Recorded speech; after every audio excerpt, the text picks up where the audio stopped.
ان الحمد للہ اما بعد اعوذ باللہ من الشیطان الرجیم بسم اللہ الرحمن الرحیم۔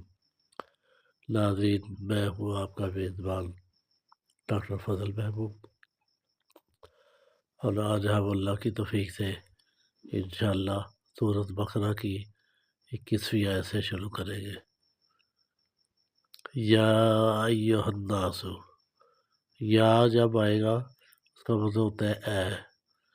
ایھا الناس، اے لوگو، یا ایھا الناس اعبدوا، اے لوگو عبادت کرو، ربکم الذی، رب کو الذی، اپنے رب کی، ربکم الذی، اپنے رب کی، خلقکم،